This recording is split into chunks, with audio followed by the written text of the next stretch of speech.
أعوذ بالله من الشيطان الرجيم. بسم الله الرحمن الرحيم.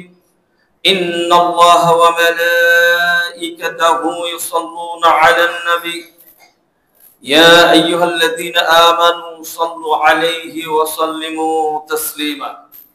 وقال تعالى يا أيها الناس اتقوا ربكم الذي خلقكم من نفس واحدة وخلق منها زوجها وبث منهما رجالا كثيرا ونساء واتقوا الله الذي تساءلون به والأرحام إن الله كان عليكم رقيبا.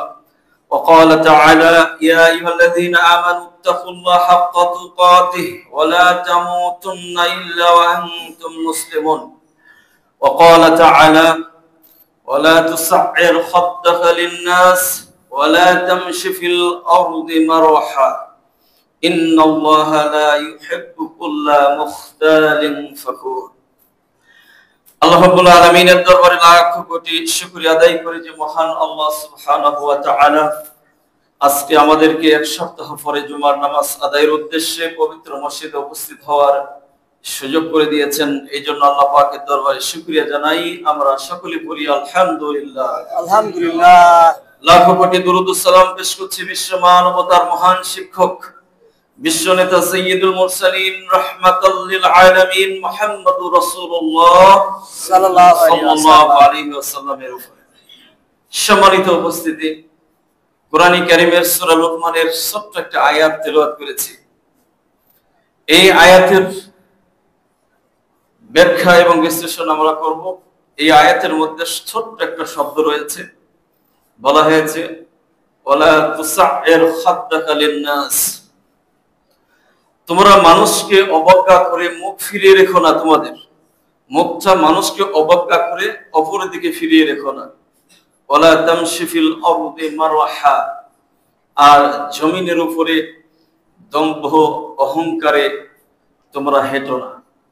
ইন্নাল্লাহা লা ইউহিব্বু কুল্লা মুখতালিন ফখুর, আর আল্লাহ তাআলা প্রত্যেক দম্ভ অহংকারী ব্যক্তিদেরকে পছন্দ করেন না, ভালোবাসেন না। এই আয়াত দ্বারা সুস্পষ্ট হয়েছে যে অহংকার মানুষকে পতনের রাস্তা দেখিয়ে দেয়। অহংকার এমন একটা ব্যাধি, যেই ব্যাধি ছোট হোক বড় হোক, ধনী ফকির অসহায় মিসকিন প্রত্যেককেই এই রোগে আক্রান্ত করে। এই জন্য এই অহংকারের যে কি স্তর রয়েছে, এই অহংকারের যে কি শাস্তি রয়েছে, অহংকার কারা করে, অহংকার থেকে বাঁচার উপায় কি, কেন অহংকার করা উচিত নয়, এই সমস্ত বিষয়গুলো নিয়ে আজকের খুতবায় আমি সংক্ষিপ্ত আকারে আলোচনা করব ইনশাআল্লাহ। যেহেতু এই রোগটি প্রত্যেককে আক্রমণ করে, এটা কোনো জাত বংশ মানে না, ছোট বড় ধনী গরিব ফকির মিসকিন প্রত্যেককে আক্রান্ত করে, এই রোগে ভোগে। সুতরাং এই রোগের কতগুলো স্তর রয়েছে দেখেন, পরিমাপ করে দেখেন যে এই স্তরগুলো আমাদের মধ্যে আছে কিনা, আর এখান থেকে বাঁচা কতটুকু জরুরি।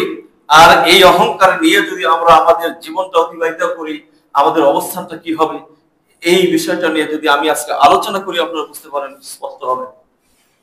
অহংকারের চারটা স্তর রয়েছে। এক নম্বর স্তর হচ্ছে যেটাকে বলা হয় উজদ, আরেকটা রয়েছে কিবর, আরেকটা রয়েছে তাকাব্বুর, আরেকটা রয়েছে ইস্তিকবার। এটা সহজেই আমরা উদাহরণ দিলে বুঝবো যে প্রথমত একটা বীজ থেকে চারা গাছ, চারা, এরপরে গাছ, গাছ থেকে ফসল, এটা হচ্ছে উদাহরণ। আমরা যখন শস্য ফলাই, রোপণ করি, তখন প্রথমে বীজ দিয়ে শুরু করি, তাই না?